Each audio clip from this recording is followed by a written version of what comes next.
try this again. He's had a little it looks like about a 3mm Venturi in the carburetor. Really can't even see through it, it's so small. But put a SH 18 carburetor, which is a 6.5mm Venturi. I ramped, grinded, ported the crank, ported and polished the sleeve, put the Traxxas VXL front end on it. That way it runs the hex nuts and it's wider. All RPM arms, aluminum casters, aluminum bulkhead. I put aluminum caster blocks in the back. Tuned exhaust. I upgraded the battery box to the newer style. I didn't like the gas tank, so I upgraded the gas tank. High torque, waterproof steering servo and throttle servo. Put a waterproof receiver box and the Proline body mounts. RPM shock towers, aftermarket links. Not much left to do on this thing, but the RPMs on a motor seem like they doubled with all that work. The tires would spin, but now they actually balloon up. I did do the dust covers on the springs on this one too. But now I need another project to do. That's where this one comes in. My Nitro Slash. I almost got it stripped down to the bare bones. Dynamite 19T. It's a Mach 2 19T. Supposed to push 1 horsepower, almost 1 horsepower more than the stock 3.3. I guess we'll push it to limits and see. So the stock Slash tires are just too small. It just blows them off and you can't even drive it. So I'm gonna have to go with a little bit bigger tires. I always do RPM, so I'm thinking about doing aluminum to add a little bit of weight to it so it'll hook up. So maybe I'll do some aluminum. I do have the F-150 body for it, which I still got some work to do.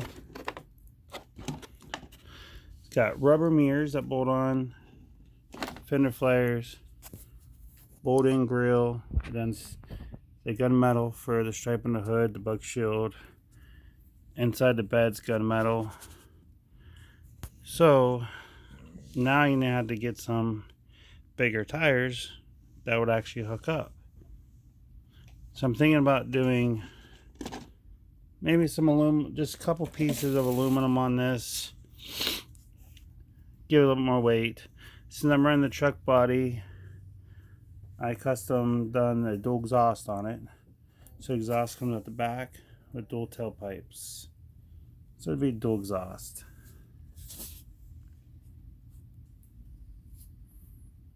That escalated quickly.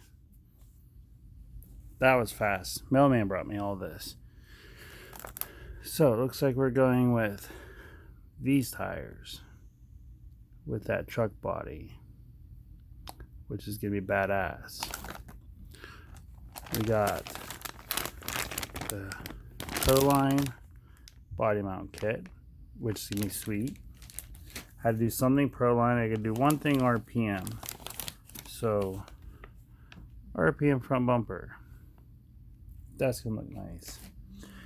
Now we got aluminum rear casters and Teggy steel drive shafts wrapped with carbon fiber. Those are gonna look good.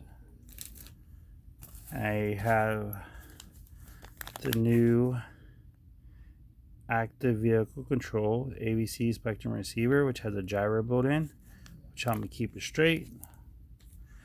Then we got aluminum shocks front and rear. We got the Teggy aluminum starter box gear cover or gearbox. That's aluminum and Teggy. Air filter. We got aluminum hex nuts that we don't have to worry about stripping the rims out. Aluminum tie bar. STNC control arm bolts instead of the pins. With the Hot Racing 3-shoe clutch. So it's got a little bit more bite than the stock one. We have Integi rear bulkhead shock towers, Integi front shock towers, Integi bearing carriers, caster blocks, rear carriers, Integi control arms, which are pretty sweet because you got the black bolt-ons on the bottom, aluminum on top. They're gonna be pretty cool. Aluminum bulkhead, new bearing kit, Hot Racing servo saver, aluminum bushings. Oh yeah, we covered these. HD camber links and tie rods. These are heavy. Steel aluminum tips. Those are gonna be pretty sweet. And I think that's it. It's gonna be a hell of a project. I think it's gonna look sweet.